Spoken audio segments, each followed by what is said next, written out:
Vamos para poder ver. Bien, vamos Sí, a aprovechar los sí, 60 doctora, minutos.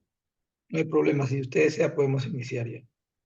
Sí, porque hoy el tema es bastante amplio, es bastante extenso. Bienvenidos y bienvenidas, estimada Janet. Gracias por escribir por el chat. Buenas noches con todos. Mi nombre es Shirley Santiago Zeta. Soy la especialista en psicología ocupacional que esta noche tendrá a cargo la sesión número 5, bien, del diplomado de psicología ocupacional de ESIAP. Recuerden que este proceso de capacitación que estamos llevando, bien, incluye también el material que aquí se comparte. Así que no se preocupen que en el transcurso de la clase ustedes pueden ir realizando también sus consultas, bien también sus aportes, porque yo me siento bastante eh, privilegiada de tener un grupo tan participativo que pregunta, que muestra su interés y compromiso con la capacitación que está llevando. Así que, por favor, me confirman. En estos momentos voy a comenzar a compartir.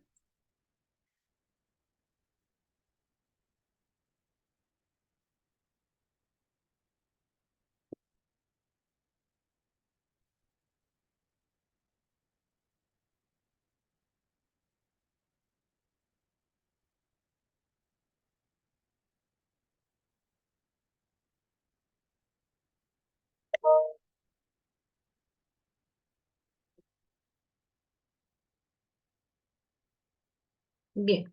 Me confirman, por favor, si se aprecian las láminas de presentación. Sí, doctora, sí se aprecia. Listo. Bien, dando continuidad, estimados, a lo que ya hemos venido anticipando para la sesión clave de esta noche, bien, vamos a tener en cuenta que hay conceptos a lo largo de la labor psicológica ocupacional que nosotros tenemos que ir teniendo en claro. Muy bien. Para empezar, la palabra o la definición o el concepto de de peligro y riesgo siempre va a estar vigente. ¿Por qué? Porque nosotros vamos a ir formándonos, vamos a ir construyendo una visión cada vez más perspicaz, bien más ágil, para poder identificar, bien, no solamente los riesgos psicosociales que vamos a ir manejando, sino también todo lo que respecta al ámbito de la seguridad y la salud del trabajo. Entonces hay que distinguir que por un lado, como en la imagen vemos, un peligro, bien, es una condición o característica intrínseca que puede causar una lesión, una enfermedad, un daño a la propiedad y o incluso una paralización de un proceso. En cambio, el riesgo viene a ser la combinación de la probabilidad con la consecuencia de no controlar ese peligro. ¿Qué tan probable es, qué tan, digamos, expuestos podríamos estar a una situación de peligro que termine por generar un daño a la salud, a la integridad del trabajador? Entonces, como vemos ahí en la figura, un peligro en este caso sería un riesgo eléctrico, perdón, una condición de peligro, por ejemplo, esta persona que está cerca a un tablero eléctrico, un equipo eléctrico sin los CPPs adecuados, bien, y el riesgo vendría a ser manipular precisamente equipos eléctricos sin los CPPs adecuados, con consecuencia, pues, de recibir una descarga eléctrica. Otro ejemplo tenemos acá los pisos resbalosos, que vendrían a ser la condición de peligro, y la probabilidad es que, por ejemplo, qué tanto nos podríamos ocasionar una fractura, ¿no? Es baja tal vez la probabilidad de una fractura, ¿sí? De repente tú me dices, no, pero sí hay un riesgo porque se puede caer, claro, puede ser un incidente, puede de repente caerse. Ahora, esto de las caídas, por ejemplo, mucho, de repente lo podemos pasar como algo circunstancial, pero no es lo mismo una caída, o no representa el mismo riesgo una caída para una persona de 20 años, 30 años, que para una persona de 60 años, ¿no? Y hay empresas que de repente tienen trabajadores de una edad avanzada o que ya están en la etapa adulta mayor, y obviamente un piso resbaloso, una caída, pues para ellos sí es más elevado el riesgo, ¿cierto? Entonces, esto hay que distinguirlo, peligro y riesgo. así como también saber que nosotros trabajamos bajo una normativa tanto internacional y nacional. Esto solamente lo voy a dejar para que de repente lo puedan revisar con más detenimiento en otra ocasión. Son documentos que ustedes pueden buscar en Google y descargar con, digamos, la paciencia para poder ir revisando. Algunas de ellas ya las hemos ido mencionando, sobre todo lo que implica nuestra normativa nacional, que hoy justamente la vamos a ver más a profundidad. Tenemos en el artículo 56, precisamente, de la ley 29783, que el empleador prevé que la exposición a los agentes físicos, químicos, biológicos, ergonómicos, y acá están los riesgos psicosociales, que concurren en el centro de trabajo no generen daños en la salud de los trabajadores. Entonces, obviamente, cuando en una empresa dicen, a ver, ¿qué tan obligatorio o es necesario? Se debe hacer esto, ¿para qué lo vamos a hacer? Bueno, el principal objetivo es para cumplir con la normativa, pero más allá de cumplir con la normativa, es porque los riesgos psicosociales también van a terminar por hacerse visibles o por terminar de influir, interactuar o evidenciar algún tipo de malestar, de daño o incluso de alteración en el desempeño, en la productividad, no solamente de la persona, sino eso también afectando ya a los resultados de la empresa.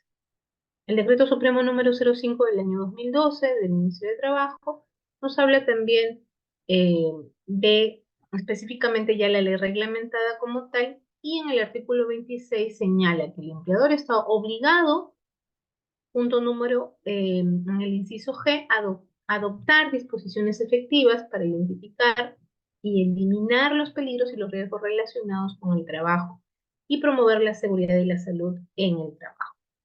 Entonces, nosotros hoy día nos vamos a enmarcar en este proceso de identificación. No vamos a tratar hoy día el proceso de eliminación, de mitigar, de disminuir riesgos, porque eso lo vamos a ver ya en la parte de intervenciones. ¿Okay?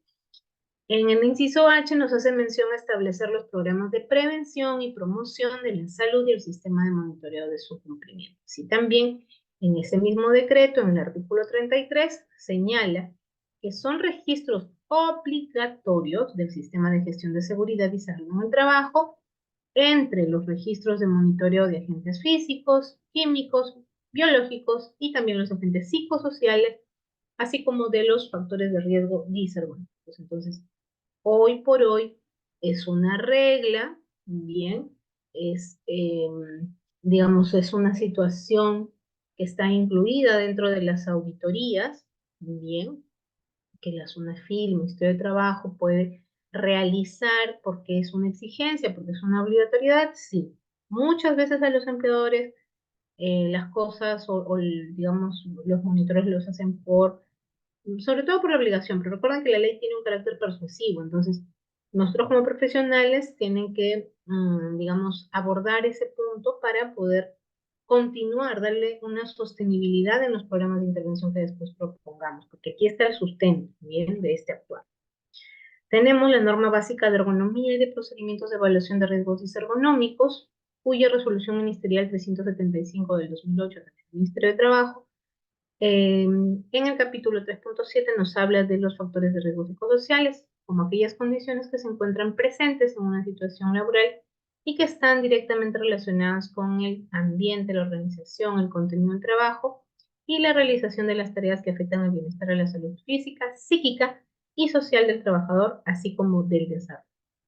Entonces, cuando hablamos en el ámbito de la salud ocupacional, del monitoreo de riesgos psicosociales, de la vigilancia en salud ocupacional, hablamos que ya la ley abarca no solamente la parte de la salud médica como tal o física, sino también la parte psíquica, porque ambos pues son componentes integrados. Y obviamente la parte social que se deriva de esa interacción de la persona con el trabajo, con el entorno, con el medio y otros factores que están fuera también del trabajo. Título número 8 sobre la organización del trabajo. El punto 36 nos habla de que la organización del trabajo debe ser adecuada a las características físicas y mentales de los trabajadores y la naturaleza del trabajo que se esté realizando. Bien, entonces Por ello es que la ergonomía nos habla de poder ajustar, diseñar bien y adaptar el trabajo de la persona, no de la persona al trabajo, sino adaptar el trabajo a la persona, a sus condiciones, a sus capacidades, a sus también competencias y sobre todo también a sus factores de salud. La organización del trabajo o tareas deben cumplir los siguientes requisitos mínimos. Esto está escrito tal y cual, bien, pero es importante tenerlo y hacerlo consciente como parte de nuestra cultura profesional. El empleador impulsará un clima de trabajo adecuado, definiendo claramente el rol que le corresponde y las responsabilidades que debe cumplir para cada uno de los trabajadores. Entonces, ¿que nosotros vamos a intervenir en la parte del clima laboral? No, señores, porque recuerden que todo sistema de gestión de recursos de personas, de recursos humanos, tienen sus propios procesos y el proceso de clima de trabajo, de evaluación de desempeño, de gestión del rendimiento, de la gestión de las compensaciones, la gestión del reconocimiento, eso tiene sus propios planes, sus propios presupuestos y nosotros estamos evocados netamente a lo que es seguridad y salud en el trabajo, ¿vale? Algunas empresas lo relacionan más con la parte del bienestar social también. Dentro de los programas de bienestar estarán incluidos los planes que tienen que ver con la salud psicológica o ocupacional de los trabajadores. Pero recuerden que nuestro actuar está dirigido bien a poder evaluar a la empresa en este proceso de evaluación de riesgos psicosociales. Se evalúa a la empresa a través de la percepción que los trabajadores tienen de sus condiciones de trabajo y de qué forma ellos están percibiendo, bien, una situación más favorable o menos favorable en su lugar de trabajo, para poder establecer las medidas correspondientes. Se debe establecer un ritmo de trabajo adecuado que no comprometa la salud y seguridad del trabajador. Eso incluye la carga de trabajo, las jornadas de trabajo, los horarios rotativos, ¿sí? Elevar el contenido de las tareas, evitando la monotonía y propiciando que el trabajador participe en tareas diversas. La empresa debe proporcionar capacitación y entrenamiento para el desarrollo profesional. Asimismo, se deben incluir las pausas para el descanso, que son más aconsejables las pausas cortas y frecuentes que las largas y escasas. Eh, de repente usted me dice, acá están incluidas necesariamente las pausas activas. Sí, podrían estar incluidas las pausas activas, las gimnasias laborales, ¿sí? Pero más allá del programa en sí como pausas activas, hay que empoderar a los trabajadores para que ellos autónomamente desarrollen el hábito también de no esperar que llegue la enfermera, la psicóloga, el coach de pausas activas, sino que lo tenga cada vez más presente, que sepa que como parte de su autocuidado, bien, es necesario al menos cada cierto periodo de tiempo, un mínimo de 55 minutos, hasta mínimo, hasta por lo menos en un tiempo prolongado en el que permanecemos en un tiempo de 2 horas, ¿no? Y las pausas obviamente serán propias del tipo de trabajo que se realice. Bien, si yo estoy mucho tiempo sentado, sentada, mi pausa activa será ponerme de pie, estirarme, ¿no? Y si mi pausa, si mi, digamos, jornada de trabajo involucra que estoy mucho tiempo de pie, más bien, mi pausa activa o mi pausa será que tome asiento, ¿cierto? Entonces, los lugares de trabajo deben contar con sanitarios separados para hombres y mujeres. Estos sanitarios deben en todo momento estar limpios e higiénicos. Las instalaciones de la empresa deben contar además con un comedor donde los trabajadores puedan ingerir los alimentos en condiciones sanitarias adecuadas, debiéndose proporcionar casilleros para los utensilios personales. Ustedes me dirán, ¿y nosotros qué vela tenemos aquí en este asunto? Pues porque obviamente las condiciones dignas, las condiciones de salubridad, con los requisitos de higiene básicos, como son la implementación de los sanitarios, los baños, los comedores, todo lo que involucre en dónde se desenvuelve el trabajador, tú lo vas a percibir como una fuente también de comodidad, una sensación de bienestar que le genera una sensación de despejarse, de tranquilidad, o más bien es una situación que por el contrario está provocando cierto grado de tensión en el trabajador. Bien, entonces lo mismo que el clima, ¿no? El clima no solamente genera el hecho de sentirnos sofocados, el calor, sino que también estamos hablando del estrés térmico, o sea, todo lo que se deriva de las condiciones de calor o también de las condiciones de frío. Las condiciones de altura también, o las condiciones en los trabajos subterráneos, ¿cierto? Factores psicosociales en el trabajo. El Comité Mixto de la Organización Internacional del Trabajo y la OMS coinciden en que los factores psicosociales, estamos hablando todavía de los factores psicosociales, bien, estas interacciones entre el trabajo, el medio ambiente y las condiciones de organización, por una parte de las capacidades del trabajador, sus necesidades, su cultura, su situación personal, fuera del trabajo, todo lo cual puede influir en la salud del rendimiento y la satisfacción en el trabajo. De este concepto derivamos o encontramos que van a haber factores intralaborales y van a haber factores extralaborales que podrían estar influyendo bien a través de esa interacción en las condiciones o la salud de la persona. El conjunto de percepciones y experiencias del trabajador, algunos son de carácter individual, otros se refieren a las expectativas económicas o de desarrollo personal, las relaciones humanas y emocionales, ¿no? Justo hoy conversaba con una trabajadora y me decía, bueno, yo cuando estaba trabajando para la alta dirección, ¿no? Para, como asistente administrativo, entonces tenía una alta carga laboral, ¿no? Y mi consigna era irme todos los días de trabajo con mi bandeja de pendientes vacía al día. Bien. Sin embargo, por cuestiones que no dependen necesariamente de su desempeño, fue cambiada a otra unidad, una unidad en la cual el ritmo de trabajo y la carga de trabajo es distinta.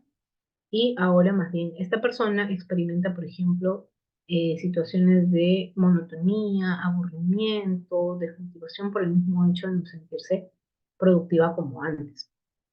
Entonces, si vemos un mismo factor, podría ser percibido de la misma forma por distintas personas.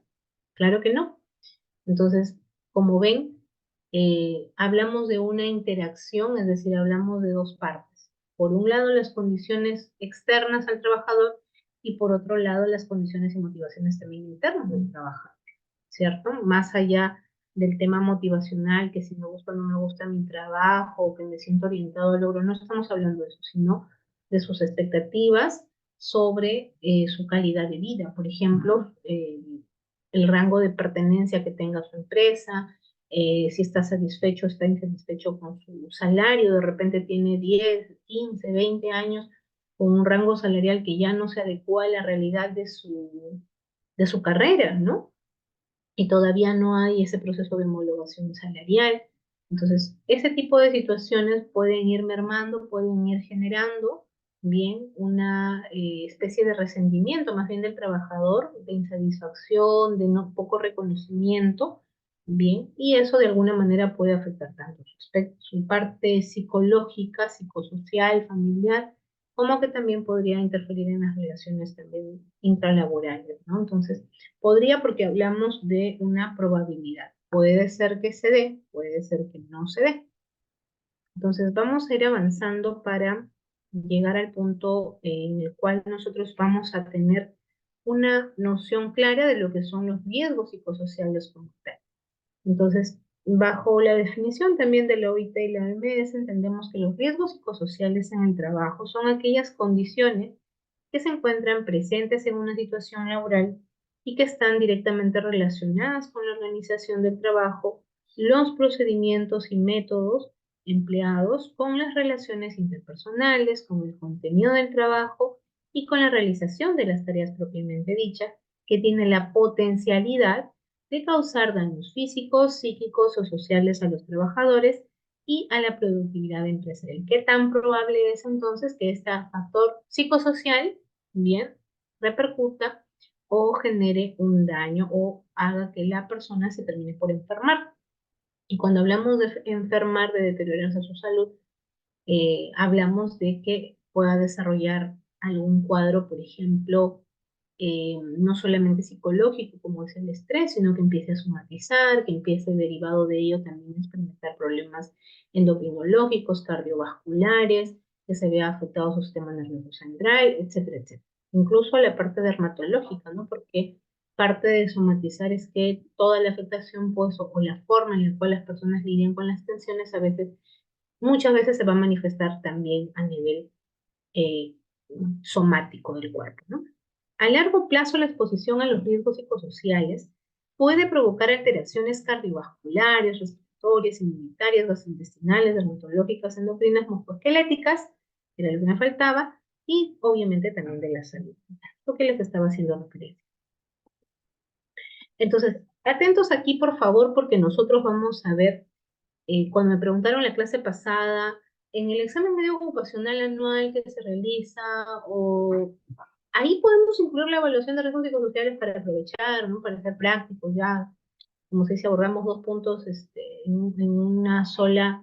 un solo tiempo, pues yo les respondí que no, precisamente porque todo el proceso de implementación para la evaluación de riesgos psicosociales, bien, tiene su propio proceso, tiene su propio tiempo y tiene sus propias fases. Entonces, cuando nosotros vamos a implementar este monitoreo, bien, pasaremos en primer lugar por una fase de sensibilización, ¿ok?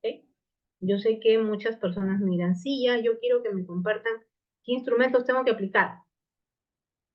Es que yo no conozco la realidad de tu población. Tu colega no conoce la realidad de tu población. ¿Tú ya conoces la realidad de tu población? ¿Conoces si es que anteriormente se realizó una evaluación de riesgos psicosociales? Va a ser la primera vez que se va a hacer una evaluación de riesgos psicosociales. Entonces, más allá, yo siempre digo, tanto en la parte clínica, en la parte educativa, en la rama de la salud ocupacional, antes de repente angustiarnos por el instrumento en sí, nosotros tenemos que tener una idea o una premisa de cuál es, bien, los antecedentes o con qué cuenta hasta estos momentos la empresa. Si es la primera vez, genial, tú comienzas a establecer tus propios procesos, tú eliges tu instrumento de acuerdo a la cantidad de trabajadores con el que cuentas, la distancia que de repente vas a, no sé, digamos, cuentas con la que, para que accedas a cada uno de los trabajadores, si sus unidades, oficinas o sedes están en un solo lugar o de repente tienen más eh, a nivel nacional, eh, si tienen acceso, por ejemplo, a hacer una evaluación virtual, o necesariamente lo tienes que hacer por material físico, bien, entonces todas estas condiciones uno las tiene que prever, muy bien, tiene que prever y tiene que ir adaptando, ajustando de acuerdo a la realidad de tu organización, bien. Entonces, la primera fase es la fase de sensibilización. Cuando nosotros queremos empezar a identificar, ¿okay?, se tiene que realizar previamente una psicoeducación a los trabajadores para que ellos tengan una idea de qué se les va a evaluar, bien, para qué se les va a evaluar, cuál es la finalidad de esa evaluación, que esa evaluación debe estar regida bajo un principio de confidencialidad y anonimato, bien, es decir, que yo no voy a registrar mi nombre, mi DNI, mi apellido, porque si tú quiebras ese sentido de confidencialidad, de por sí ya hay un margen de repente, un sesgo en las respuestas y luego en los resultados que tú vayas a obtener. ¿Cuál es ese sesgo? Inminentemente es el temor del trabajo, ¿no? Y suele pasar no solamente en el ámbito de la salud ocupacional, de la psicología ocupacional, sino que muy probablemente también se presenten en los estudios de clima organizacional, cuando por ahí no se ejecuta de manera correcta. Bien, entonces sí es importante que nosotros tengamos a bien poder ver cuáles son los datos relevantes que vamos a ir nosotros obteniendo, que va a ser necesario de qué sede, de qué unidad, de qué dirección, de qué área, eh, de repente si es supervisor, si tiene cargo a personas o solamente o no tiene cargo a personas, bien, para poder disminuir el sesgo. Y es cierto, a eso iba Mari, hay puestos que solo hay una sola persona y que no lo podemos agrupar con otros. ¿Cómo cuidar esta confidencialidad? Inminentemente lo tendrías que manejar, por ejemplo, ¿no? Quizás en un lugar solamente hay una persona que se encarga de ver compensaciones del área de una unidad, ¿no? Esta persona igual va a tener que enviar su encuesta o va a tener que llenar su encuesta, bien, pero para efectos de guardar la confidencialidad, si es una única persona, si es una persona fácil de detectar, por decirlo así, en la evaluación, bien, porque su unidad, su área, eh, dígame por favor algunos riesgos psicosociales de algún vendedor. Por supuesto, Carlos, en un momento respondemos tu pregunta. Bien, podrías dejarlo a consideración, que lo llene o no lo llene. Pero esa única persona, claro, en un solo puesto, pero si por ejemplo ese puesto está dentro de un área, dentro de una unidad, entonces bastaría que ya no especifique tal vez su puesto de trabajo como tal, sino el área al que corresponde. Ahora tú puedes colocar dentro de las clasificaciones de los puestos, ¿no? Tal vez es un asistente de esa unidad, de esa área, es el único que está en ese puesto, es el asistente, pero no el asistente de esa área, ¿no? Hay formas de poder protegerlos. Hay que ver qué tan útil bien sería poder eh, mapear, digamos, cada puesto de una unidad. Eso no es la intención, bien, que tienes que solicitar el puesto, tienes que solicitarlo, porque al final la data que vas a jalar no va a ser por cada puesto unidad diaria, sino de repente por todos los asistentes administrativos, todos los supervisores. Esa data la vas a necesitar. A ver, nos dice Carlos, riesgos psicosociales de un vendedor. Entendiendo que los vendedores, ojo, son las personas que pertenecen al grupo ocupacional que están proyectados a la atención al cliente. Entonces, propios de la atención, de manejar, digamos, eh, a- de interactuar con potenciales compradores, es también lidiar con sus estados de ánimo, bien con la incertidumbre tal vez de que si sus salarios están sujetos a un bono, si cumplen con el bono o no, bien, eso va básicamente con el temor constante de que su remuneración varíe en el mes. Eso también es un riesgo psicosocial. ¿Cómo afecta a nivel endocrino estos riesgos? Hay una fuente para consultar el número de casos de estas u otras patologías. El estudio del estrés, estimado Carlos, hoy ya no lo vamos a revisar. Sin embargo, sí tengo el material para poder compartirles sobre guías y manuales que nos explican un poco bien el tema de la gestión del estrés en el trabajo. A ver, brevemente te explico. Cuando nuestro sistema nervioso central se activa porque detecta una amenaza llámese eh, un problema, un, digamos, una situación, una condición en el trabajo,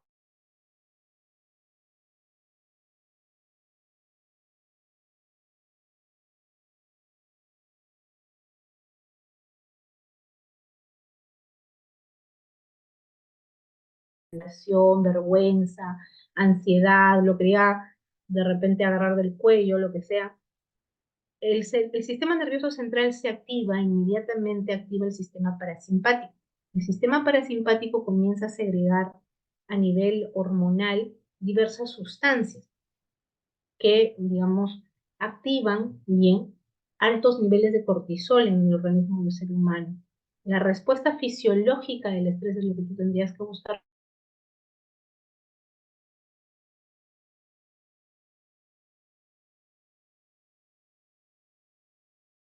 en principales órganos de nuestro cuerpo. El corazón es una de ellas. En nuestras glándulas suprarrenales también. El estómago o la parte gástrica también es algo que se afecta bajo altos niveles de estrés, de ahí que la gastritis tiene un trasfondo emocional y así diversos sistemas se van alterando, principalmente, muy bien, principalmente las personas, por ejemplo, experimentan tensión osteomuscular porque obviamente los músculos se van a tensar, se van a presentar cefaleas o de repente de manera crónica alguna migraña. Entonces, es una serie que, digamos, repercute directamente en la parte somática, en la parte organizativa. A ver, si tiene un jefe directo a quien reporta, la evaluación es solo sobre su puesto, ejemplo, secretaria de gerencia general. No puedo agruparlas con las otras secretarias y otra consulta. A los gerentes se les evalúa. Todos deberían participar de la evaluación de riesgos psicosociales, estimada Mari.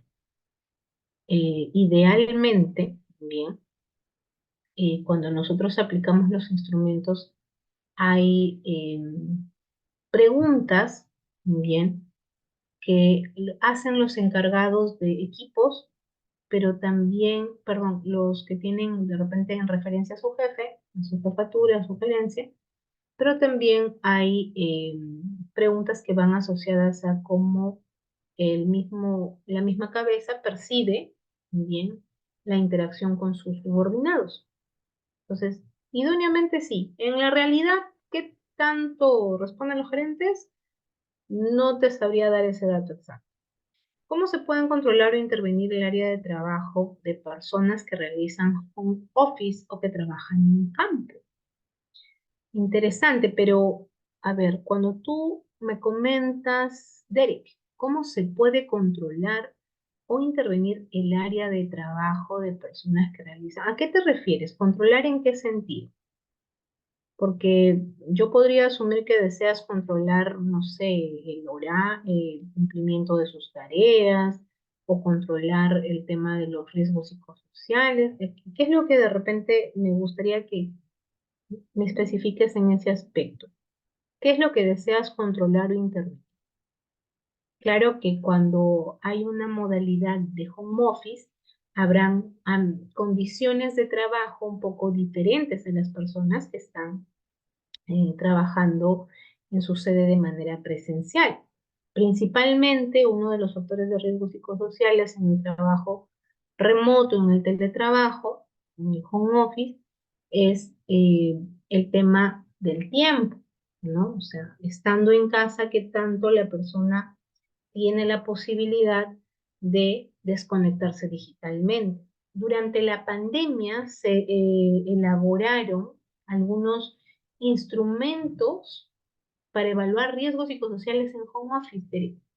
Creo que lo tengo a la mano, también se los puedo compartir. ¿Ya? Entonces sí, sí, hay que revisar, ¿no? Hay que revisar esas modalidades, admitir todo. Me parece que hay personas que están en sala de espera y ya las estoy aceptando.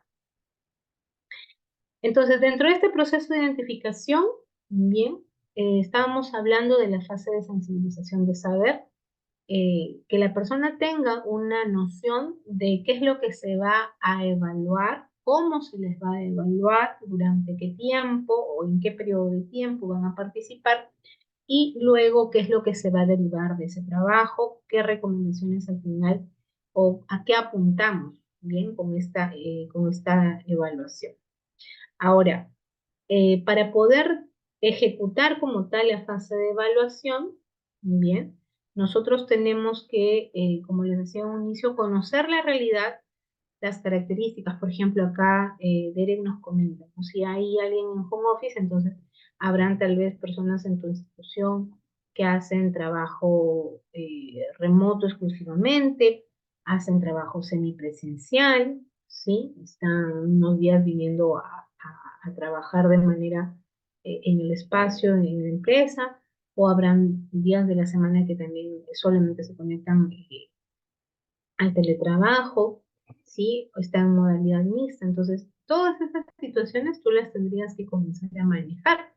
¿Cómo lo vas a prever? Si la persona no puede acudir de manera presencial, tal vez lo ideal es que sea de manera remota la evaluación para todos, para agilizar un poco el tiempo. Eso es lo que quizás la pandemia nos ha digamos, orillado, ¿no? A simplificar los procesos en ese aspecto. Muy bien, entonces vamos a ir nosotros viendo sobre todo esta fase de identificación, evaluación y el control de intervención, el control o los planes de intervención lo veremos en la siguiente sesión y finalmente con los monitoreos en sí, las acciones de monitoreo. Cuando hablamos de un proceso de evaluación de riesgos psicosociales, nos referimos al proceso de identificación y medición de la exposición a los factores de riesgo psicosociales. Es decir, ahora que yo voy a revisar cuáles son las posibles fuentes, bien, de estrés de las personas, cuáles son las posibles fuentes de repente que están generando una sensación desfavorable. Licenciada, ¿qué tipo de riesgos psicosociales? Hola, Telisa, qué gusto saludarte. ¿Qué tipo de riesgos psicosociales están expuestos los colaboradores que realizan el teletrabajo? ¿Hay alguna normativa en relación con ellos? Recuerden que para este año sí se implementó los protocolos o, digamos, se les exigió a las entidades que puedan implementar sus procedimientos, sus protocolos para instaurar o implementar el trabajo remoto en sus unidades de trabajo. Muy bien. Entre los principales riesgos psicosociales, por ejemplo, tenemos eh, el desbalance entre la vida personal y el trabajo. El hecho de que una persona esté trabajando en remoto no quiere decir que no tiene otras cosas de las cuales encargarse.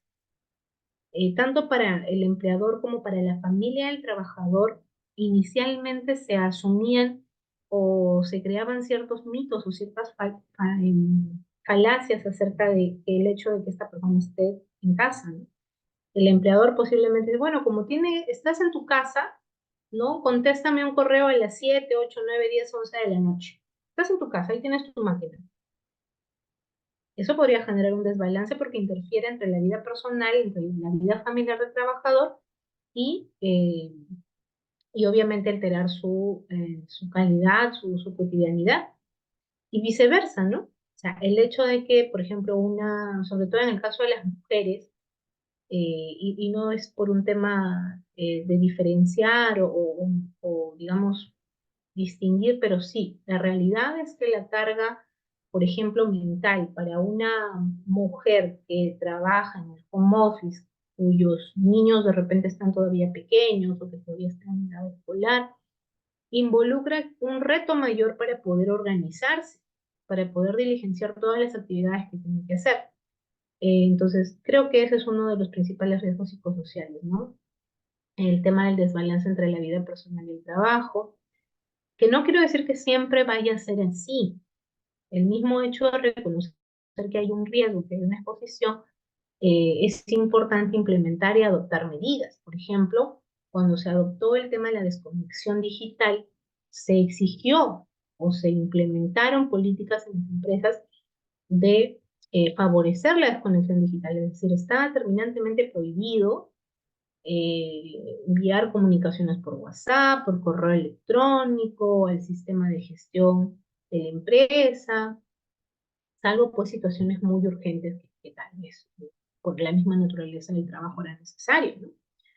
Pero sí muchas personas refieren que vieron afectados digamos, se sentían, en otras palabras, como al tener que estar disponibles para si en el caso se les necesitaba, porque incluso experimentaban hasta cierto sentimiento de culpa.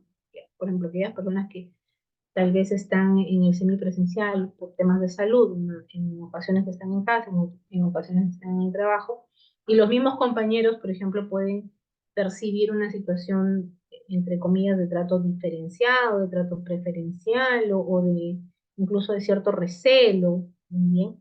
Y eso podría afectar también las relaciones intralaborales. Por eso es importante detectarlo para poder tomar medidas de corrección, de identificación. Si hay una política en la cual nos han dicho que está prohibido, que está terminantemente prohibido, que el sistema se congela, que se va a sancionar, no lo hago. Entonces, poco a poco esa cultura de estar tanto tiempo disponible o de excederse por el trabajo, pues se va mermando. Ahora, el teletrabajo también tiene sus ventajas.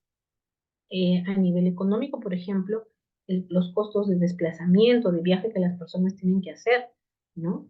Pero tenemos muchas personas que trabajan fuera de sus ciudades, donde están de repente establecidos con sus esposas o familias, y el hecho de estar en teletrabajo pues propicia ese mayor contacto, esa mayor convivencia, ¿no? Eh, no solamente a nivel de costos, a nivel de los vínculos familiares, sino también al hecho de conservar quizás una mejor alimentación, ¿no? Que no es lo mismo ir a un lugar o de repente tener la necesidad de llevar una dieta específica, rigurosa, porque tienes problemas o factores de salud que tienes que controlar, y en la calle no lo vas a poder hacer porque sabemos que, digamos, el menú como es como tal, no necesariamente te lo diseñan a tu gusto, ¿no? O a tus necesidades. En cambio, en casa de repente tienen acceso a preparar ellos mismos sus alimentos, ¿no? Por ejemplo, pasa bastante con los pacientes, los trabajadores que tienen tratamiento por algunas enfermedades oncológicas o algunas enfermedades crónicas o que están de repente sobreponiéndose a un accidente laboral o a un procedimiento quirúrgico. Entonces, como les decía, estos resultan de la interacción de la persona con su entorno laboral en el cual convergen diversos aspectos. Ya los habíamos visto, los factores intralaborales y los factores extralaborales. Nosotros, ¿qué vamos a evaluar?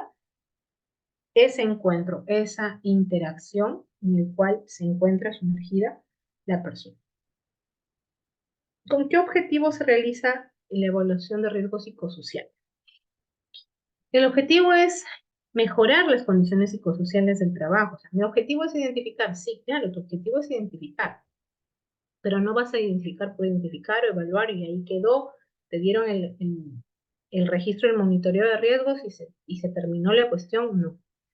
Se supone que tú estás haciendo evidente, eso es un instrumento para que tú puedas sustentar todo un posterior plan y programa de intervención frente a riesgos psicosociales que busque pues mejorar las condiciones psicosociales del trabajo que impacten positivamente en la salud de los trabajadores y de la empresa. Y bueno, lo que más se suele poner de evidencia es que se preocupan por realizar la evaluación de riesgos psicosociales porque la normativa presente ahora así lo exige. Entonces, es parte del objetivo cumplir con la normatividad de seguridad y salud. Entonces, para un proceso de identificación de factores psicosociales en el trabajo, bien, estamos hablando de la obtención de una descripción de la organización de los aspectos considerados como generadores de riesgos y los trabajadores y trabajadoras expuestas. Lo que les decía, las potenciales fuentes de estrés, de enfermedad, que podrían repercutir en algún tipo de daño en la salud de las personas. Entonces, ¿cómo puedes hacer este proceso o qué aspectos tienes que manejar para poder hacer este proceso de identificación? ¿No? Como les decía, no se trata únicamente de aplicar un cuestionario, hay todo un proceso bien, en el cual el psicólogo ocupacional tiene que desarrollar una mirada bastante objetiva. Dice Carlos Cernas, estas evaluaciones se aplican para todos los regímenes empresariales, sociedades anónimas, empresas, y creo que no va por ahí, creo que es más que todo por el tamaño o por el número de trabajadores. Y sí, sí es importante, hasta en las MIPES, estimado Carlos, sí, sí los compete. Acuérdate que la ley 29783 nos habla de la obligatoriedad, bien, de preservar la seguridad y la salud en los trabajadores de las empresas, tanto del sector público como del sector privado. Y eso también abarca eh, las medianas y las pequeñas empresas. Obtención, perdón, los procesos que les decía, en los cuales los psicólogos eh, ocupacionales también ponen de manifiesto su experticia es porque ellos son quienes pueden realizar a través de una observación de puestos y ambientes de trabajo, bien, una verificación Y porque obviamente cuando tú haces una observación, las personas inminentemente van a comentar, ¿sí? Tú vas a escuchar, vas a percibir, más allá de lo que te pueda decir el cuestionario, tú vas a constatar esa realidad allí, ¿no? Puedes realizar listas de control, puedes aplicar de repente un cuestionario de percepción de afrontamiento del estrés, ¿sí? O un test, por ejemplo, que se complemente un poco a la evaluación de riesgos psicosociales. Vas a recopilar también datos administrativos de rotación de personal, ¿sí? Estos indicadores los maneja recursos humanos. Recuerden, ausentismo laboral, accidentabilidad, clima laboral, información de evaluaciones previas de recursos humanos, acumulación de horas extraordinarias o la acumulación de días libres, estadísticas de morbilidad y mortalidad por accidente de trabajo, los registros de enfermedades profesionales y también de las enfermedades comunes, informes de vigilancia de la salud individual y colectiva, que también se derivan, acuérdense, de las evaluaciones médicos ocupacionales, ¿sí? Todos estos aspectos, miren, es bastante amplio. Y como profesionales de la salud, porque nosotros somos también profesionales de la salud psicológica, tendríamos que haber desarrollado un concepto de salud integral. Muy bien. Entonces, es importante que dentro de ese enfoque de integralidad, recuerden cuando hablábamos de que la persona digamos, la integralidad de la persona está compuesta por ese aspecto biológico, psicológico, social. Muy bien. Entonces, idóneamente, ustedes en el espacio donde se desenvuelven pueden notar muy bien que no solamente es la persona aislada con sus características y sus comportamientos. Muchas personas tendrán el mito de que el psicólogo ocupacional llega, como me pasó en alguna ocasión, ¿no? Han contratado a un psicólogo para ver quién está bien o quién está mal, y que eso de repente tenga consecuencias en el tema de la vinculación laboral, lo cual es totalmente falso, ¿no? Pero como las personas, obviamente, porque no manejan una información transparentada y una información correcta, pues se pueden ir formando ciertas ideas o expectativas de temor. Eso también podría generar un sesgo, sí, por eso es importante la fase de sensibilización. La fase de sensibilización es la fase en la cual tú estableces, bajas esos niveles de ansiedad de la persona y en la cual tú le dices, no, tus resultados nadie los va a manejar más que la persona encargada de la evaluación. Si tú estás dentro de una entidad y tú puedes hacer la evaluación psicosocial, hazlo. Pero si el número de repente va a requerir que tú contrates más bien eh, de una consultoría o tú vas a realizar una consultoría, el psicólogo ocupacional, como lo vimos en las primeras sesiones, debe conservar su ética en todo momento. Muy bien. El informe de identificación de peligros y riesgos, sus CIPERS, acuérdense que ahora pues los riesgos psicosociales también deben de estar incluidos en las matrices HIPER y PER-C y publicadas en cada una de las áreas. Entonces, no es que solamente nos orientemos, como les digo, como psicólogo ocupacional a nuestra fuente, digamos, a nuestras actividades específicas, sino que miren cómo dentro del sistema de gestión integrada de seguridad y salud en el trabajo, todas las personas involucradas tenemos que verificar, tenemos que ver que se cumplan esos requisitos indispensables. Y obviamente esto te servirá para hacer tu línea base. A eso me refiero con conocer tu población, conocer tu institución. Bien, no es que como ya es rápido, estamos contra el tiempo, hay que hacerlo porque ya se nos pasa el año y lo tenemos que hacer sí o sí, ¿no? Y para eso, si tú eres consultor, tienes que reunirte con las personas, eh, con el área de gestión de personas, con el área de recursos humanos, de potencial humano, para poder recabar toda esta información y hacer una idea de cuál sería después la ruta a seguir. Entonces, visto estos factores, ahora vamos a ver evaluación de riesgos. Muy bien. Estimar la magnitud de los riesgos psicosociales en el trabajo. Claro, nosotros vamos a hacer una aproximación con este estudio. porque no solamente se trata de aplicar nuevamente el cuestionario. Posterior a la aplicación del cuestionario, habrá una fase de validación de esos resultados. ¿Cómo se hace esa validación? A través de focus group, a través de entrevistas individuales de manera aleatoria, ¿sí? Incluso a través de las propias observaciones que, como les mencionaba en la lámina anterior. Entonces vamos a hacer una estimación, vamos a hacer una mirada cercana a qué percepción están teniendo los trabajadores respecto a los diversos factores psicosociales con los cuales ellos están conviviendo. ¿Cuál es el factor que está generando mayor dificultad? De repente es el estilo de liderazgo, de repente son situaciones de agresión, de hostigamiento, de acoso, tal vez es el poco reconocimiento que ellos están percibiendo, ¿sí? El trato injusto, perciben un poco apoyo, perciben que no tienen control sobre su trabajo en el sentido de que la planificación, la organización de su trabajo siempre se ve interferido, imprevisto por factores ajenos a ellos, por una mala organización precisamente del trabajo, ¿sí? Entonces, si nosotros hacemos el match con el área de desarrollo organizacional o las personas que se encargan de hacer el estudio de clima laboral, diríamos que ellos se encuentran de repente a altos niveles de estrés, ¿no? O que el estudio de clima laboral recomienda que se implemente un programa para manejar el estrés laboral. Sí, porque las personas están estresadas y el problema es que las personas están estresadas. Señores, el estrés forma parte de nuestra vida. Hoy por hoy, en el siglo XXI, el estrés es algo como si lo respiráramos, es algo tan cotidiano. Hay que distinguir del estrés bueno del estrés malo, obviamente, pero es potencialmente que cada persona desarrolle un nivel de estrés en algún momento de su vida, sí, pero es importante empoderar a esa persona para que lo reconozca y tome las medidas adecuadas por sí misma, si las puede hacer o buscando la ayuda profesional.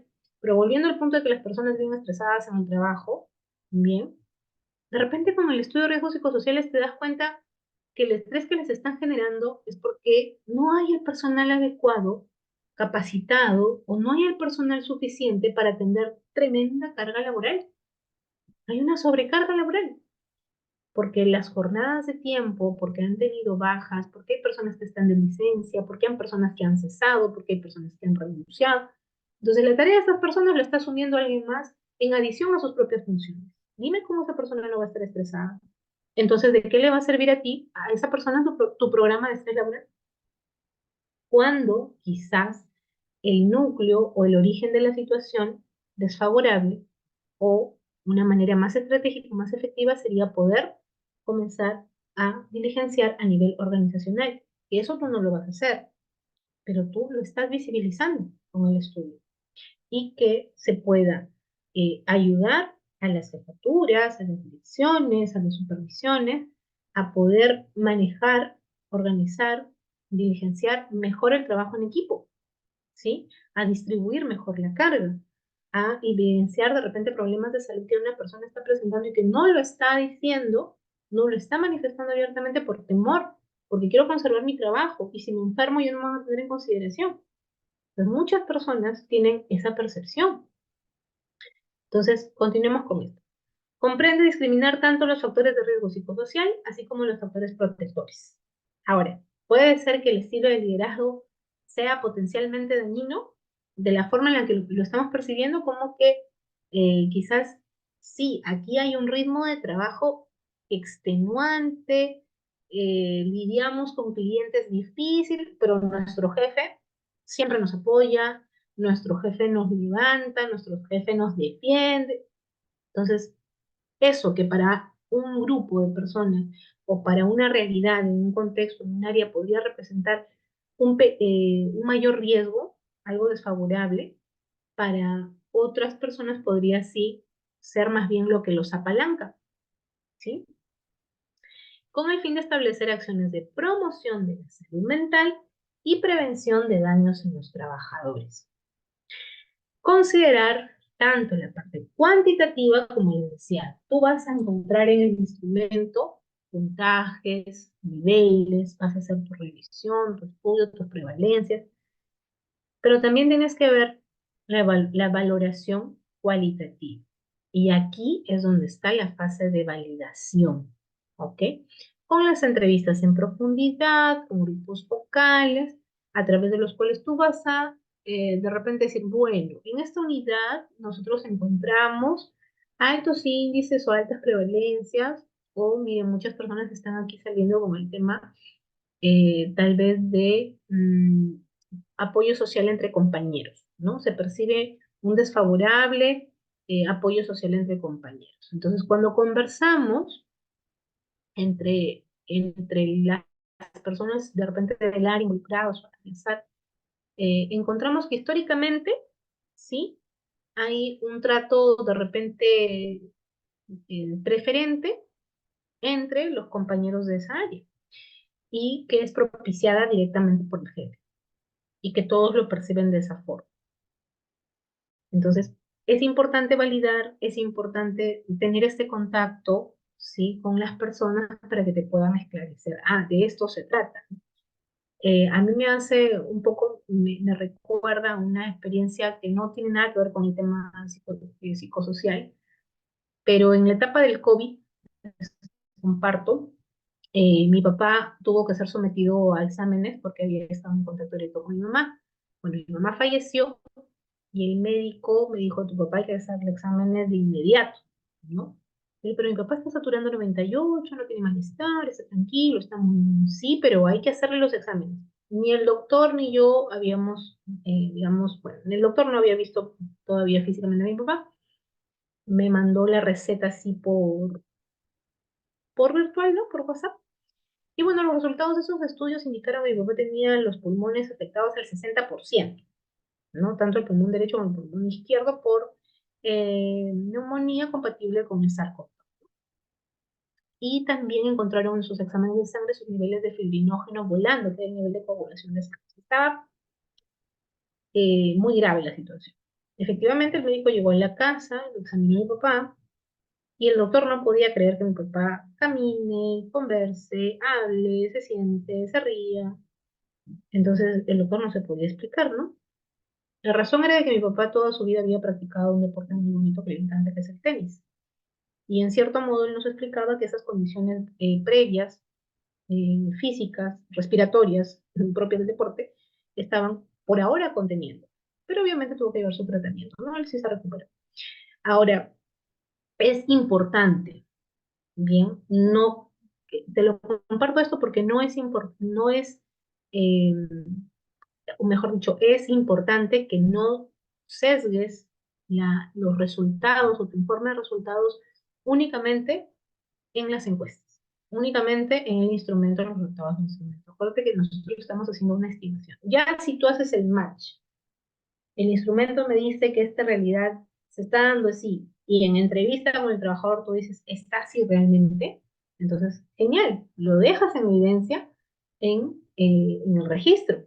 Bien, pero tal vez vas a encontrarte, no tal vez, muy probablemente te vayas a encontrar ahí con las entrevistas de validación una realidad un poco más amplia, más ajustada, más aterrizada, y eso te va a ayudar a tomar acción, ¿no? Por ejemplo, en el último, hace algún tiempo, claro, eh, en un estudio de riesgo psicosocial que se había realizado últimamente, entre las cuestiones sobre el apoyo social de compañeros, se evidenció en las entrevistas de validación que específicamente era el tema del machismo lo que estaba afectando, porque había un grupo de trabajadoras mujeres, ingenieras, y había un grupo de trabajadores varones, jefes, bien, que no les daban trabajo de campo a las ingenieras mujeres,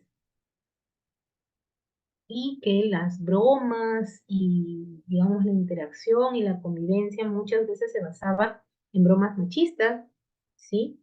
O en sesgos o en estereotipos así. Incluso el tema, por ejemplo, de las ingenieras que estaban solteras y las ingenieras que estaban casadas o que tenían una carga familiar, que tenían hijos chiquitos, ¿no? Entonces, eso era lo marcado y eso era manifestado en las entrevistas de validación.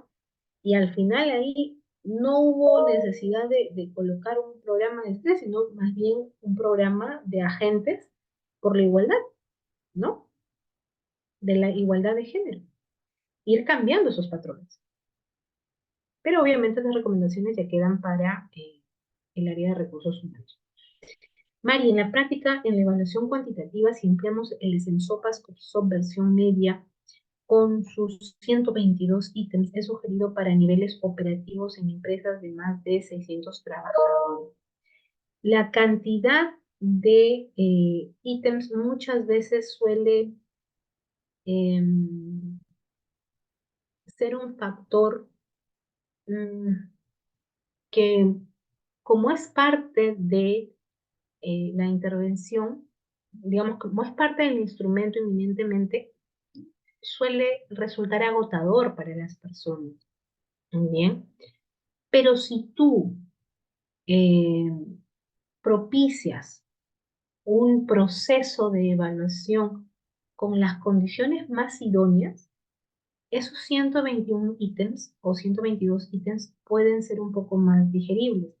No es lo mismo que lo intentes hacer de repente en un cierre de mes, ¿no? O en en festividades, ¿no? O cerca a festividades, o digamos, eventos que de repente importantes que le van a restar, uno, interés, compromiso y energía al trabajador. Entonces, parte de conocer tu población es que sepas en qué momento del año es preferible aplicar la prueba de riesgo psicosocial, ¿sí? Entonces, si tú creas las condiciones, más allá de la cantidad de ítems, si las personas van a contar con el material, con el mobiliario, o va a ser de manera virtual, o va a haber un memorándum que diga que parte de la obligatoriedad es disponer de esta cantidad de tiempo eh, para que los trabajadores puedan realizar. Entonces, eso le puede dar, le da mayor relevancia, importancia y compromiso. Incluso, ¿no? El trabajador mismo se atreve a decir, hay un memo de eso, es obligatorio, eso ya cambia la situación. El mismo hecho del rango o del carácter obligatorio de la evaluación de riesgos psicosociales no es para que por una mala organización terminemos o por brindar eh, condiciones como improvisadas, ¿sí? Solamente por el hecho de cumplir, terminemos generando una carga, un estrés ante la prueba. Bien, entonces, si me dejo explicar, hay que nosotros buscar la forma que sea más propicia para que ese nivel de tensión baje, ¿no? Y allí es importante, es clave la fase de sensibilización. Bien, por eso es que uno ya ha debido previamente hacer toda la gestión de la implementación de este proceso. Entonces, imagínate que nosotros pongamos esta versión en la evaluación medio ocupacional. O sea, lo quemas al trabajador en ese momento, ¿no? Hablando coloquialmente. Entonces, a ver, nos dice, Sunafil acepta una evaluación cualitativa. Sunafil te va a pedir los registros de monitoreo. Y los registros de monitoreo te los voy a mostrar al final. Pero no se va a quedar contento con eso, te va a decir, y ahora, en base a estos resultados, ¿qué están haciendo? No es que lo hayan hecho todo, hayan cambiado la realidad con una varita mágica, pero Sunafil sí te va a decir, ya cuentas a partir de esto con un plan de intervención, estás elaborando un programa, y tú tienes que tener las evidencias de eso. Entonces, Carlos Serna nos comenta acá, la empresa peruana con mejor bienestar psicoemocional, Carlos Serna, muy buena pregunta. Em, Nosotros tenemos anualmente una encuesta, ¿no? O un estudio generalmente que se publica en The Best Work to Place to Work, ¿no? El mejor lugar para trabajar. Entonces, sí es cierto. Allí quien lleva la delantera es el sector privado, mi estimado Carlos. Específicamente, hacerle cherry a alguna empresa, digamos que a experiencia personal, todavía valoro mucho las empresas donde he estado, sin embargo, y he aprendido y he crecido mucho, ¿sí?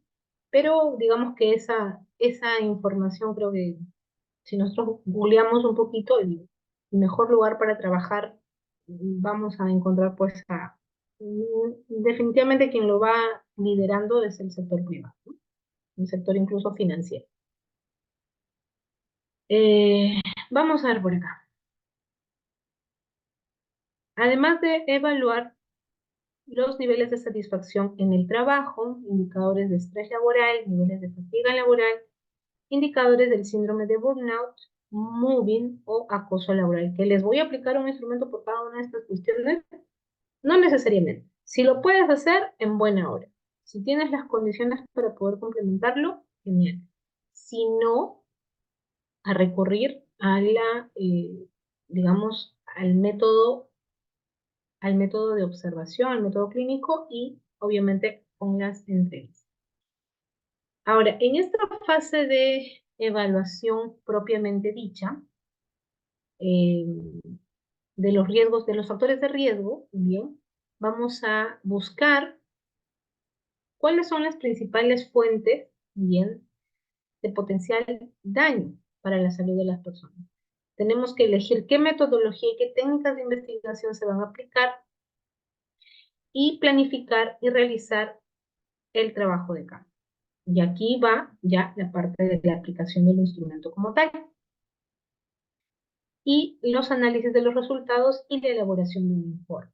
La elaboración y puesta en marcha posteriormente de un programa de intervención. Acuérdense que tú tienes un rango de 3 meses para poder empezar a implementar un programa de intervención frente a los resultados obtenidos.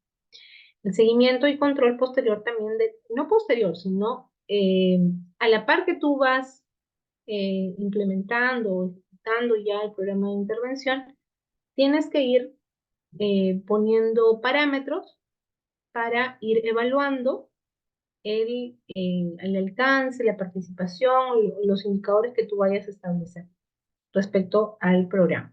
Si vas a tener indicadores de eficacia, si vas a tener indicadores de participación, si vas a tener de repente que aplicar encuestas, ¿sí? O, digamos, cuestionarios que te ayuden a ver el antes y el después de, digamos, las competencias cognitivas que el trabajador ha ido adquiriendo, bien, seguimiento y control de las medidas adoptadas. Ahora, yo he hecho este cuadrito para poder referirnos bien a los factores de riesgo psicosocial de manera un poco más detallada. Bien, cuando nosotros escuchemos sobre los factores de ambiente de trabajo, ¿sí? Nos vamos a referir en qué condiciones están trabajando las personas. Y esto involucra las condiciones peligrosas e inseguras a las cuales estarán expuestas, las condiciones deficientes e insalubres o los trabajos peligrosos. Y cuando yo hablo de condiciones peligrosas e inseguras, no solamente imagino trabajo de alto riesgo, de minas, sino también, ¿habrán condiciones peligrosas e inseguras en una oficina? Por supuesto que sí. Y eso va a depender del orden, la limpieza, la organización, la señalización, el material, la disponibilidad de agua, la iluminación, el calor, el frío, los, digamos, los aspectos ambientales como tal, ¿sí? Entonces, cuando nosotros escuchemos un factor de riesgo por ambiente de trabajo, ¿sí? Nos vamos a referir a esas condiciones. Si está en el trabajo remoto, por ejemplo, cuenta con una silla ergonómica para hacer su trabajo remoto. Si está en trabajo remoto, cuenta tal vez con una buena ergonomía en el hogar, para el trabajo en el hogar, ¿sí? O de repente, como yo ahorita, está con una laptop que no tiene todavía su pedestal, ¿sí? Eh, y si cuenta con los materiales, tal vez, cuenta con los EPPs para realizar su trabajo adecuadamente, o los EPPs ya están desgastados, ya cumplieron su ciclo de vida. Cuando hablamos de los factores propios de la actividad, nos estamos refiriendo, por ejemplo, por un lado, a la carga de trabajo y otro, lo que les mencionaba en el ejemplo, la sensación de falta de control sobre el trabajo. Respecto a la primera, nos estamos refiriendo a la percepción de cargas cuantitativas, es decir, cuál es la cantidad de expedientes que yo tengo que atender, cuál es el número de usuarios a los que yo constantemente estoy expuesto, ¿sí? A los ritmos de trabajo acelerados. ¿Qué plazo tengo yo para cumplir con esta meta? La carga mental. Y aquí la carga mental involucra no solamente la carga mental eh, en el sentido de la dificultad de mi tarea. Si, por ejemplo, es una persona, es un abogado que tiene que ver un montón de expedientes, ¿sí? Obviamente la carga mental es mayor, pero obviamente también propio de su puesto, de su formación, es que está habituado a ello. Si ese umbral al cual está habituado se sobrepasa, se sobreexige, podría percibir una sobrecarga, por supuesto. Las cargas psicológicas emocionales. ¿Mm? ¿A qué se refieren las cargas psicológicas emocionales? Que yo estoy en el hall de atención al cliente, ¿sí? Y justamente trabajo en el área de reclamos. Y estoy expuesto, expuesta, ¿sí? A que los usuarios externos me digan desde la A hasta la B porque están enojadísimos con la empresa por el servicio que se les está dando, ¿no?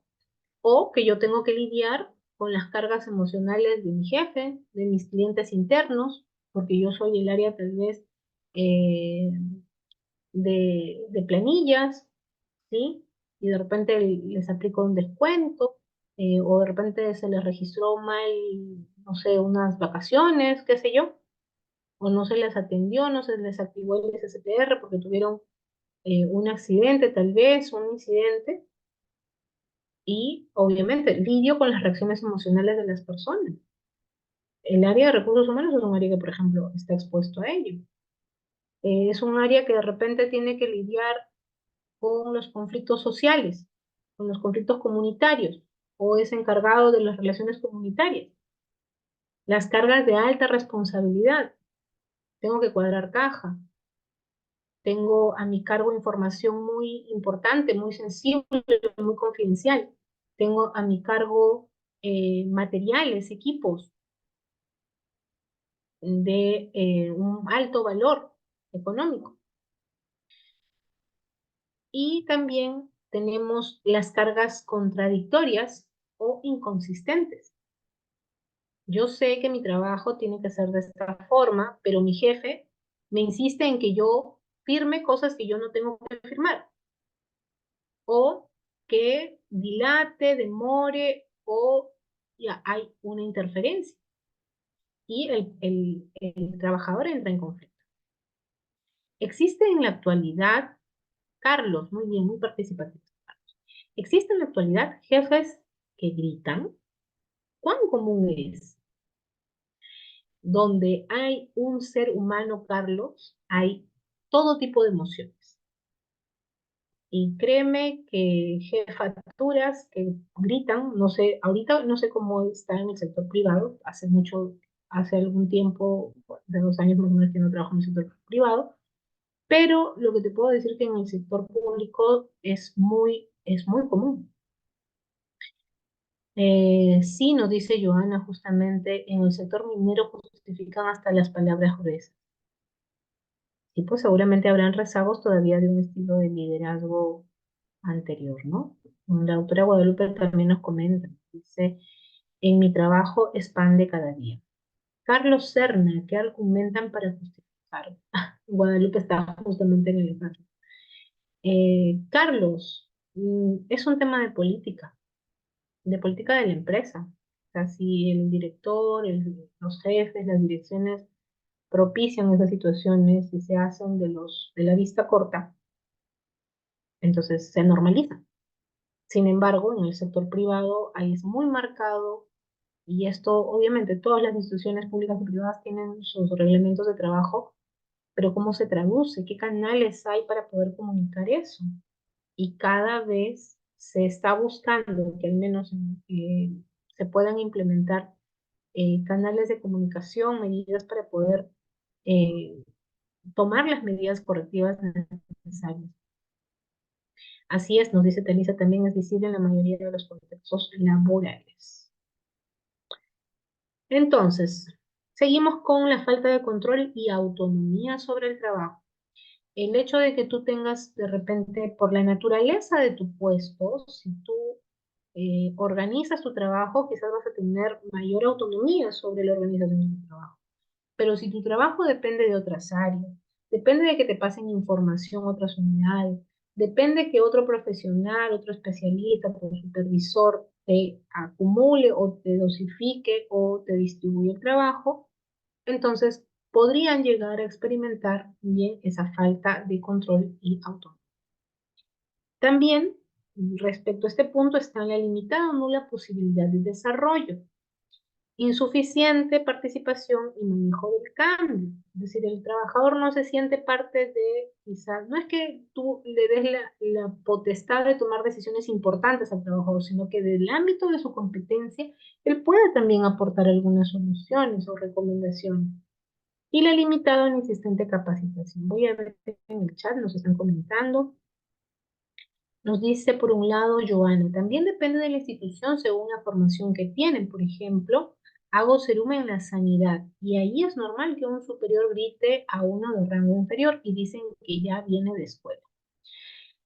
Talisa nos consulta, la normativa habla sobre un comité de hostigamiento sexual, pero no sobre acoso laboral, refiriéndonos a violencia verbal o psicológica en esencial. Exactamente. La normativa del Ministerio de Trabajo que está publicada en la actualidad y el manual, la guía que se ha publicado, habla específicamente de hostigamiento sexual.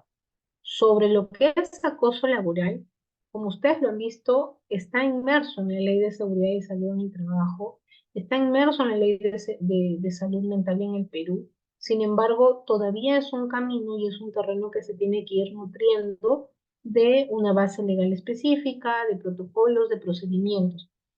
Ahora es como que está muy dejado al criterio de las empresas, ¿no? Hay empresas que sí tienen políticas establecidas por iniciativa propia de tolerancia cero, bien, a tanto al hostigamiento sexual como al hostigamiento laboral, como violencia en agresión física, psicológica.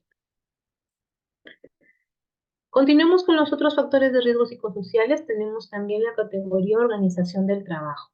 Dentro de lo que es organización del trabajo como aspectos psicosociales tenemos uno, la jornada de trabajo, exactamente de que de repente sean jornadas extensas o que sean los turnos rotativos o que, por ejemplo, los conductores, ¿no? Cuando tienen que trasladar a personal o a las direcciones a otras ciudades, a otras sedes. Entonces, ellos cuentan, por ejemplo, con una política de no extender la hora de manejo en el viaje más de 5 horas y obligatoriamente hacer todo ese plan de viaje para que puedan descansar, para que se puedan hospedar, para que se puedan alimentar.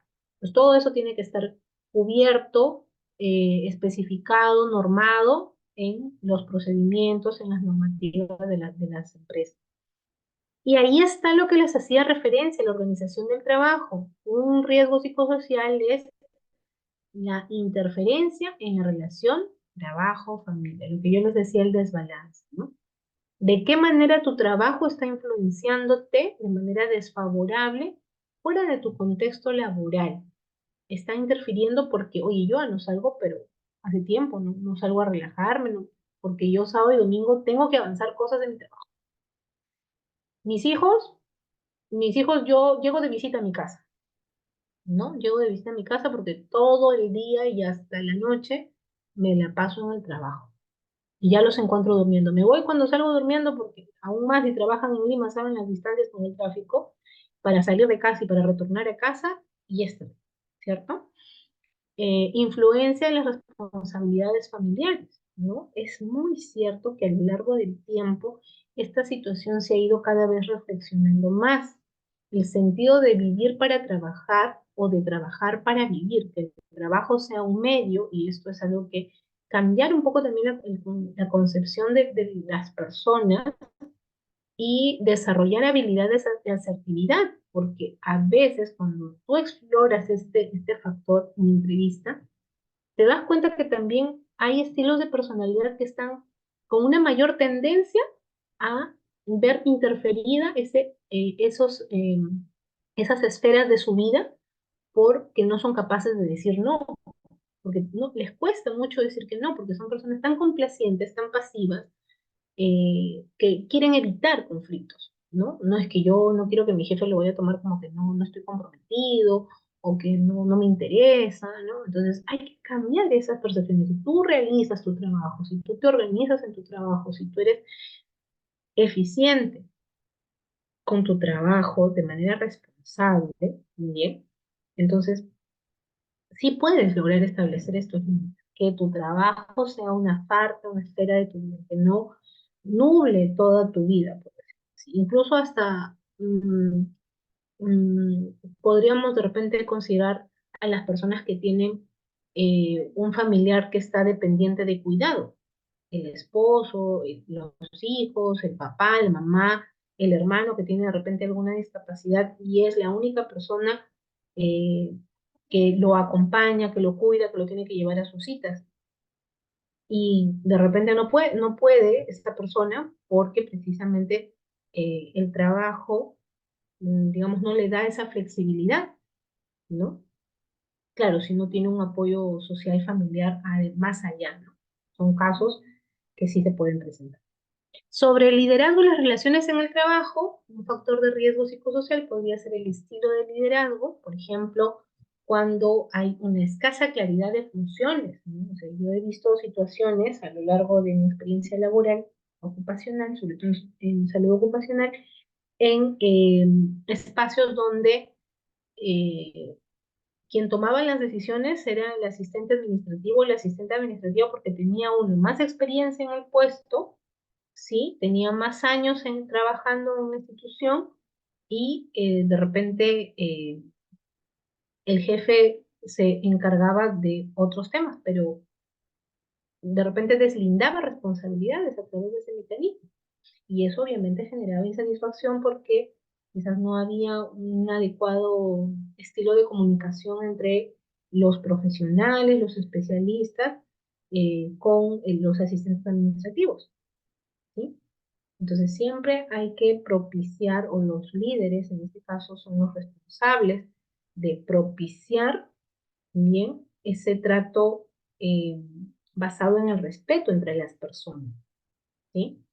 Y obviamente propio de las características del liderazgo. Ustedes saben que hay diversos tipos de liderazgo, que ahorita no vamos a profundizar en ello, pero aquí se trata básicamente de reconocer y evidenciar, identificar qué tipo de liderazgo, qué calidad de liderazgo los trabajadores están percibiendo de su jefatura o de su superior. Los factores propios de la actividad, las relaciones en el trabajo, cómo están las relaciones sociales en el trabajo. Es un factor que también puede influenciar en la salud de las personas, sí. Que te excluyan, que te hagan moving, ¿sí? Que, por ejemplo, se forme un equipo para un campeonato, que se forme una comisión para algún proyecto y que a ti no te den la oportunidad, que a ti se te excluya, que a ti no